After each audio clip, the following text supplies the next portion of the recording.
हिंदुस्तान के online class में सभी भैया बहनों का स्वागत अभिनंदन। हम इतिहास की पुस्तक में अध्याय 1 भारत में राष्ट्रवाद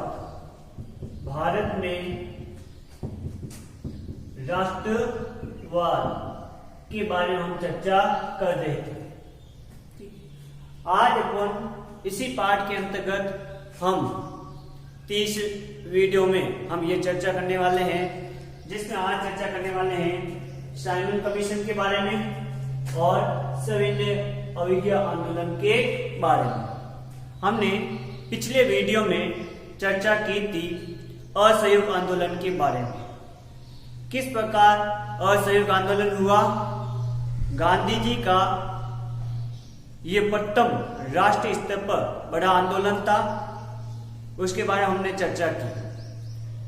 जो ये आंदोलन ऐसा माना जाता था कि वो अहिंसा के माध्यम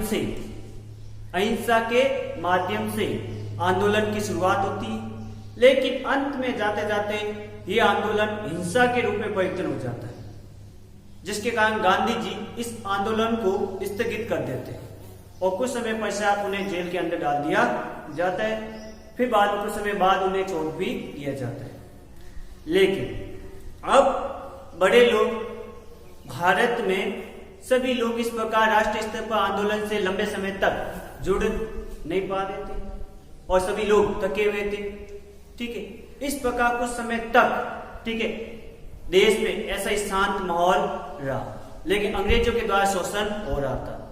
ठीक है, लेकिन भारतीय द्वारा आवाज उठाई नहीं जा रही थी। इसके तहत तो राजनीतिक बड़े बड़े नेताओं के द्वारा, जैसे मोतीलाल नेहरू के द्वारा और ऐसे प्रमुख राजनीतिक नेताओं के द्वारा भारत के अंदर लोगों को जोश दिलाने के लिए एक स्वराज पार्टी का गठन किया जाता है, जिसके माध्यम से लोगों को और जोश पैदा किया जाए।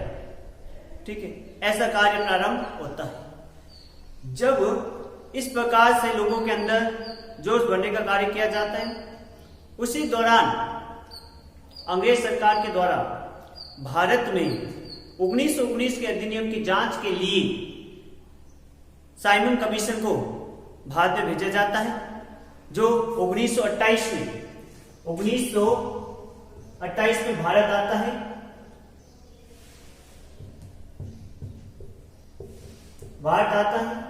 कौन? साइमन। इस साइमन कमीशन के तहत कुल 7 सदस्य थे। 7 सदस्य अंग्रेज थे। 7 सदस्य कौन थे? अंग्रेज। अब 7 सदस्य अंग्रेज थे जो 1919 के अधिनियम की जांच पड़ताल के लिए आए थे। तो भारतीयों को लगा कि ये 1919 के अधिनियम की जांच करने आए हैं, जो कानून बाद में लागू किए वो सही है या नहीं है, भारतीयों के हितकारी है या नहीं है, उसकी जांच पड़ताल के लिए आए। भारतीयों को ऐसा लगा कि ये 7 सदस्य अंग्रेज थे, भारतीयों के हितों की बात वो अंग्रेज सरकार के सामने नहीं रखेंगे। ठीक है, तो उन्होंने इस साइमन कमीशन का विरोध किया। ऐसे भारतीय लोग अलग अलग जगहों पर विरोध करने लगे, जिसमें अब ऐसा माना जाता है लाहौर में विरोध करते करते वीर गति को प्राप्त करके, जिसका नाम आता है लाला लाजपत राय। ठीक, ऐसे अनेक प्रमुख व्यक्तियों के द्वारा विरोध किया जाते और सामान्य लोग भी उनसे आंदोलन से जुड़कर विरोध करते हैं। फिर उसके पश्चात उसी दौरान हमारे देश में 1926 से लेकर 1930 तक हमारे देश में क्या हो गई? आर्थिक मंदी आ गई थी। किसकी स्थिति आ गई थी? आर्थिक मंदी देखने को मिली। आर्थिक मंदी के कारण भारत में जो कृषि की कीमतें हैं, फसलों, उनकी कीमतें गिरावट उठाने लगी। ठीक है, और इस दौर से अनेक वस्तुओं की देखा जाता है, वस्तुओं की कीमत गिरावट आ गई, उन्हें आर्थिक रूप से उन्नत प्रकार से जो बीज का उत्पादन होता था उससे अधिक उन्हें लाभ नहीं मिल पा रहा था, और साथ में अनेक प्रकार की वस्तुएं महंगी हो गई थी। इस दौर से गुजरने के लिए तो अनेक स्तर पर लोगों ने उसका विरोध भी किया। ठीक है, ऐसा माना जाता है कि उसी दौरान अंग्रेज सरकार के द्वारा अनेक ऐसे कानून निर्माण किया गया जिसमें भारतीय वस्तु के निर्माण को प्रतिबंध लगा दिए गए। उसी दौरान गांधी जी के द्वारा राष्ट्रीय स्तर पर एक बड़ा आंदोलन प्रारंभ किया जाता है जिसे अपन कहते हैं सविनय अवज्ञा आंदोलन। सविनय अवज्ञा आंदोलन। तो सविनय अवज्ञा आंदोलन के तहत, ठीक है, इस प्रकार से समस्याओं का समाधान के लिए गांधी जी के द्वारा इस आंदोलन की शुरुआत होती है। अब एक प्रमुख घटनाओं के बारे में, इसी आंदोलन के दौरान एक प्रमुख घटनाओं की चर्चा करते हैं जिसे अपन देखा जाता है, जिसमें सन 1930 में, जिसे अपन कह सकते हैं 12 मार्च 1930 को दांडी नामक स्थान पर नमक कानून तोड़ने के लिए गांधी जी जाते हैं, क्योंकि सभी जगहों पर अनेक प्रकार से प्रतिबंध लगा दिया गया था। ठीक है, तो गांधी जी को, ठीक है, दांडी नामक स्थान के लोगों के द्वारा पत्र लिखा जाता है। तो गांधी जी इन कानून को तोड़ने के लिए स्वयं अपने आश्रम से रवाना होते हैं। कहां से? साबरमती आश्रम से। साबरमती आश्रम से रवाना होते हैं। कब? 12 मार्च। ठीक है, और जब वो शुरुआत करते हैं, पैदल यात्रा शुरुआत की जाती है, तो उस समय उनके साथ कितने लोग शुरुआत से जुड़ते हैं? 78 लोग। फिर आगे बढ़ते जाते हैं, ऐसे लगभग 240 किलोमीटर पैदल यात्रा की जाती है। प्रतिदिन 10 मील दूरी करते थे, यात्रा की जाती थी, और इस प्रकार 24 दिन तक, कितने दिन तक? 24 दिन तक लगातार यात्रा करने के पश्चात उस स्थान पर पहुंचते। कौन से स्थान पर? दांडी नामक स्थान पर। और पहुंचकर इस प्रकार वहां से, ठीक है, वहां के पानी, ठीक है, पानी को उबालकर, ठीक है, इस प्रकार कानून तोड़ा जाता है। किसके द्वारा? गांधी जी के द्वारा। और इस प्रकार प्रयास किया जाता है गांधी जी के द्वारा। जब ये शुरुआत करते हैं तो 78 लोगों के द्वारा, जैसे जैसे वो आगे बढ़ते जाते हैं, अनेक हजारों लोग उनके साथ में जुड़ते हैं। और इसी घटनाओं को देखने के लिए विदेशों के से पत्रकार लोग भारत में आते हैं, इस प्रकार के कवर करते हैं और विश्व स्तर पर बताया जाता है किस प्रकार अंग्रेजों के द्वारा भारत पर अनेक प्रकार के प्रतिबंध लगाए गए, जो स्वयं गांधी जी 24 दिनों से लगातार पैदल यात्रा करके आ रहे हैं। इस प्रकार की घटना का जिक्र किया जाता है विश्व स्तर पर, पत्रिकाओं में ऐसे प्रकाशित हुए। तो ऐसी घटनाओं का एक उदाहरण देखने को मिला। उसी पश्चात अपन देखते हैं जिसके कारण नमक कानून तोड़ा गया, और इसके अलावा अनेक शराब की पैकिंग से लेकर, ठीक है, उन पर कानून तोड़ा जाता है। और साथ ही अनेक स्थानों पर मजदूरों कार्य पर प्रतिबंध लगा हुआ था, उनको भी तोड़ने का कार्य किया। इस प्रकार शांतिपूर्ण कार्य करता रहा। और इसी दौरान अपन देखते हैं कि जिसमें ऐसे जो शांतिपूर्ण तरीके से हो रहा था, फिर धीरे धीरे ये हिंसा का रूप प्रारंभ हो जाता है। हिंसा का रूप प्रारंभ होने के कारण हमें देखने को मिलता है गांधी जी के जो सहयोगी थे, जिसका नाम आता है गप्पार खान कह सकते, जो गांधी जी के सहयोगी थे, और उनको जेल के अंदर डाल दिया जाता है। ये कब की बात है? ये बात है अपन के अप्रैल 1930 के दौरान। अप्रैल 1930 के दौरान गांधी जी के सहयोगी गप्पार खान को इस प्रकार से जेल में डाल दिया। कुछ समय बाद, एक माह के बाद गांधी जी को भी जेल के अंदर डाल दिया जाता है।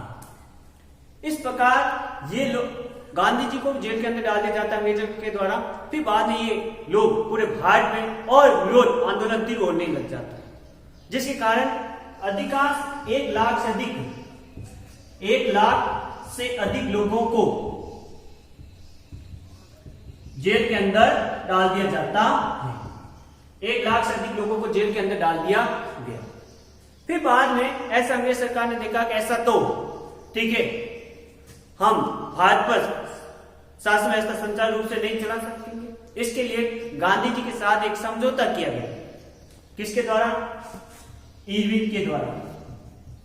ठीक है, जो इरविन समझौता कहलाता है, जो सन अपन कहें 1931 में समझौता हुआ। मार्च 1931 में समझौता हुआ गांधी जी व इरविन के बीच।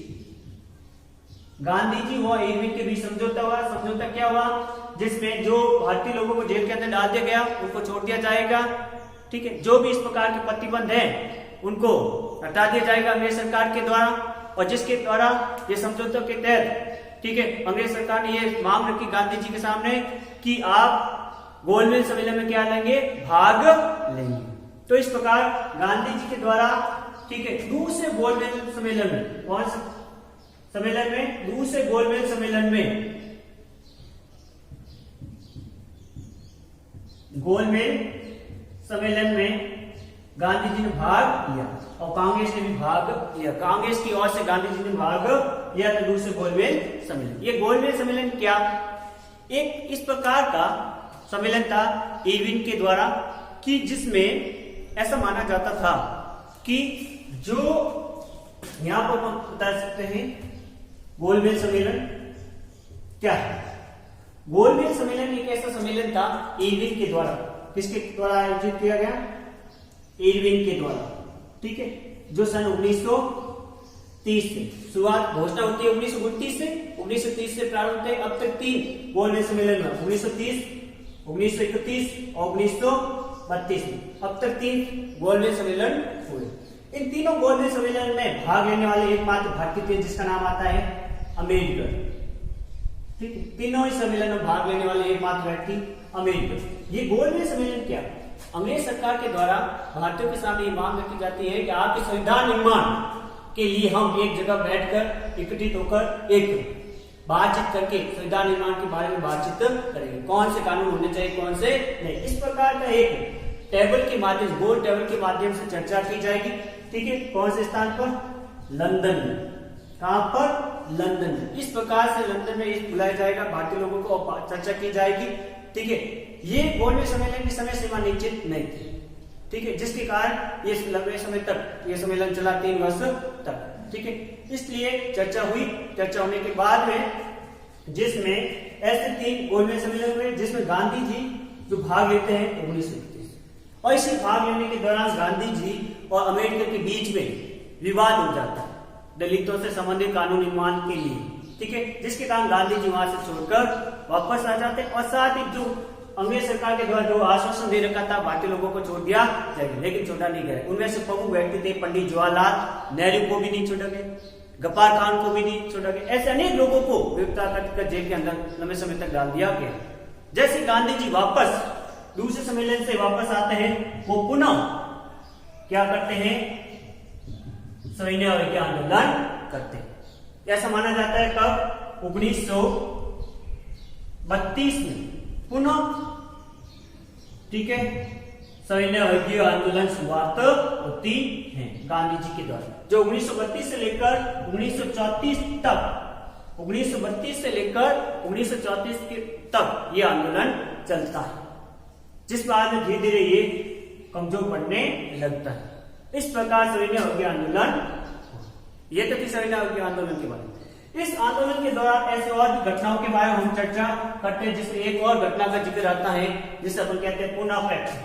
क्या बोलते हैं? पूना फैक्ट।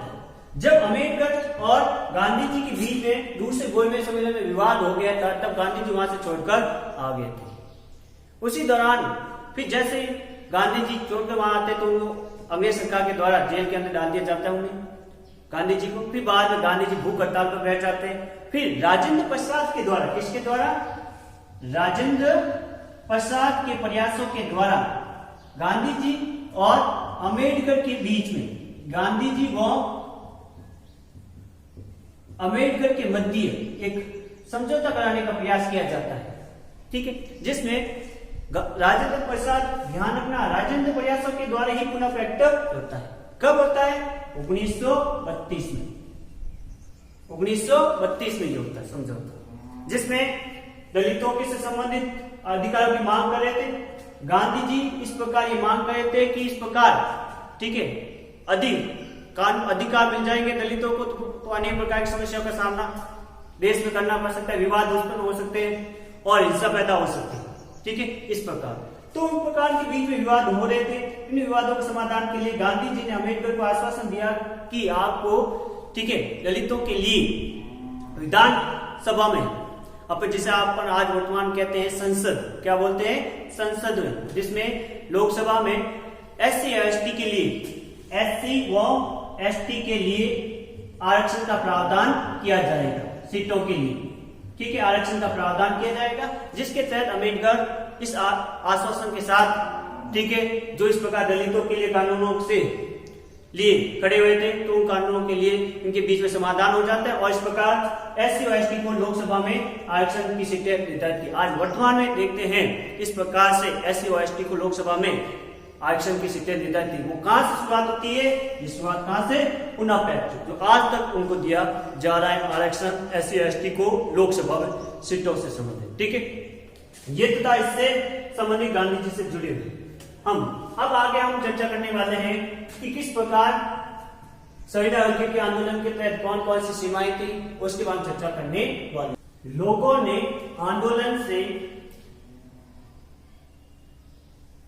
आंदोलन कैसे लिया, मतलब इस सविनय अवज्ञा आंदोलन को किस प्रकार लोगों ने किस तरीके से लिया था। जो हमने देखा था असहयोग आंदोलन को किस तरीके से लोगों ने किस युग में ले लिया था, जो स्वराज से लेकर था, फिर धीरे धीरे वो जमींदार तालुकदारों के विरुद्ध हो गए थे, गांव में, शहरों में किस प्रकार देखने को मिला, उसी के संबंधित अपन देखते हैं। असहयोग आंदोलन भी किस प्रकार हुआ उसके बारे में हम देखते हैं, उसी से संबंधित है सविनय अवज्ञा आंदोलन से। अब देखते हैं गांव की स्थिति। गांव में क्या थे? तो गांव में क्या, जमींदार व तालुकदारों के विरुद्ध इस प्रकार, क्योंकि जमींदार और तालुकदारों के द्वारा किसानों पर अनेक प्रकार के प्रतिबंध लगा रखे थे, ठीक है। उन प्रतिबंधों को हटाने के लिए आवाज उठाई जा रही थी किसानों के द्वारा, ठीक। और इस प्रकार गांधी जी के जो स्वराज से संबंधित था, ठीक, अपन देखा जाए तो उन्होंने किस रूप में परिवर्तन हो जाता है। जो सविनय अवज्ञा आंदोलन था अंग्रेजों के विरुद्ध, मतलब जो अंग्रेजों के द्वारा जो कानून प्रतिबंध लगाए उनको हटाया जाएगा, ठीक है, तोड़ा जाएगा। लेकिन किसानों ने अपने ही जमींदार और तालुकदारों के द्वारा प्रतिबंध लगाए गए थे, उनके विरुद्ध उन्होंने आवाज उठाई। और इस प्रकार देखा जाता है कि ये आंदोलन गांव में जो जमींदार और जागीरदारों के विरुद्ध था, सविनय अवज्ञा आंदोलन, ऐसा प्रभाव देखने को मिला, जिसमें और गांव और अपन देखा जाए इस प्रकार गांव का जो उद्देश्य था किसानों का जो जमींदारों के विरुद्ध था। अब देखते हैं व्यवसायिक स्थिति क्या थी, ठीक है। व्यवसायिक स्थिति अपन देखा जाता है कि जब कांग्रेस में संगठन में प्रमुख रूप से पहले देखा जाता था कि अधिकांश व्यवसायी लोग जुड़े हुए थे और व्यवसायी लोगों के लिए हितों के लिए कार्य किया जाता था, ठीक है, कांग्रेस के द्वारा। उनकी मांगों को विशेष महत्व दिया जाता था ब्रिटिश सरकार के सामने, ठीक, दूसरे को विशेष ध्यान नहीं दिया जाता था। लेकिन सविनय अवज्ञा आंदोलन के द्वारा व्यवसायिकों को भी काफी मांगों का देखा जाता था और साथ ही गरीबों के लिए और किसानों के लिए और मजदूरों के हितों से संबंधित भी मांगे अंग्रेजों के सामने रखी गई, ठीक है। लेकिन यहाँ पर तो अब व्यवसायिक स्थिति की स्थिति थोड़ी क्या हो गई, कम हो गई। अब इन पर भी ध्यान दिया जाने लगा, जिसके कारण लोगों के मन में कांग्रेस के प्रति तो विश्वास और अधिक बढ़ गया था और इस प्रकार ये कार्य प्रारंभ होता है और इसमें सभी लोगों के हितों से संबंधित कार्य किए जाते हैं सविनय अवज्ञा आंदोलन से संबंधित। फिर बाद में अपन देखते हैं सविनय आंदोलन की जो सीमाएं हैं वो सीमाएं कहां तक है, ठीक है, कौन लोग इसमें अधिक भागीदारी नहीं बन सकते, जिसमें अपन देखा जाता है अधिकांश अपन देखते हैं दलित, वर्ग और दूसरा अपन देखते हैं मुस्लिम वर्ग। दलित वर्ग और मुस्लिम वर्गों के बारे में चर्चा करें। दलित वर्गों के ऐसा माना जाता था कि जो विशेष रूप से सविनय अवज्ञा आंदोलन दलित लोग ये मानते थे विशेष रूप से व्यवसायी लोगों के लिए, गरीबों किसानों के लिए और मजदूरों से संबंधित ही है, ये हमारे लिए संबंधित नहीं है। इस कारण जो ये दलित वर्ग के लोग थे इस आंदोलन से अधिक भाग नहीं ले रहे थे, ठीक है। जिसके कारण अम्बेडकर के द्वारा ठीक है एक संगठन का निर्माण किया जाता है जिसके माध्यम से ही वो अधिक से अधिक लोगों को, जिसे अपन कहते हैं दलित, ठीक है, संगठन था दलित जिसे संगठन संबंधित थे, जिस प्रकार से उन्होंने निर्माण किया और दलितों को जोड़ने का प्रयास किया और जोड़कर और अंग्रेजों से मांग रखने का प्रयास किया था अम्बेडकर की तरफ से, जिसमें दलितों को प्रत्यक्ष रखा गया था सविनय अवज्ञा आंदोलन के माध्यम से, ठीक है। फिर बाद में अपन देखते हैं मुस्लिम वर्ग में जिसे अपन कहते हैं जिन्ना के द्वारा, ठीक है। जिन्ना की बार बार मांग ये थी कि ठीक है मुस्लिम वर्ग भी भाग ले रहे थे, लेकिन जिन्ना ये कह रहा था कि जिसमें अधिकांश उनकी मांगे थी कि मुसलमानों के लिए सीटें, मुस्लिम वर्गों के लिए सीटें निश्चित की जाए, ठीक है। जो आने वाले क्रांति चुनाव होते हैं, केंद्रीय स्तर पर चुनाव होते हैं, विधान परिषद चुनाव होते हैं, उन चुनावों में मुस्लिम वर्गों की सीटें निर्धारित की जाए, उनकी जनसंख्या के अनुसार सीटें निर्धारित हो, तभी तो वो इस सविनय अवज्ञा आंदोलन में अधिक से अधिक भागीदारी निभाएंगे। लेकिन इस प्रकार के ये दो प्रमुख वर्ग दलित वर्ग और मुस्लिम वर्ग इन सविनय अवज्ञा आंदोलन में अपन देखते हैं कम ही ऐसा माना जाता है सहयोग मिला था इनकी तरफ से। फिर बाद में धीरे धीरे समझौते के तहत इनमें सहयोग प्रारंभ होता है। इस प्रकार हमने सविनय अवज्ञा आंदोलन के बारे में चर्चा की। धन्यवाद।